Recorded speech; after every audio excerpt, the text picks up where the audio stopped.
जवाब तो बढ़िया दहला। अरे हम तो बढ़िया देबे करिला भौजी। अच्छा हाँ तो भौजी एगो हमरो सवाल का जवाब दे दे तू। अच्छा तोहरो सवाल आ गइल। ला काहे ना आई, जब तू पूछबू तो हम ना पूछब। अरे पूछा पूछा काहे ना। ला सुना। हाँ बोला। एक बित्ता डाल के जब भीतर हिलाई, सुनाए भौजी सुनाए भौजी, तबे मन फरियाई, सुनाए भौजी।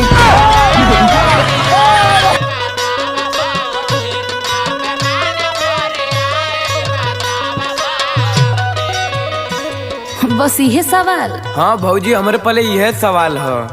अरे हम तो सोची तोहार बड़वार होई सवाल, आई छोटके सवाल पूछत हुआ। नहीं भौजी बड़वार ना, छोटा सा बतावा। अच्छा लो सुन लो फिर। ठीक बात सुनावा। एक बिता डाल के जब दतुना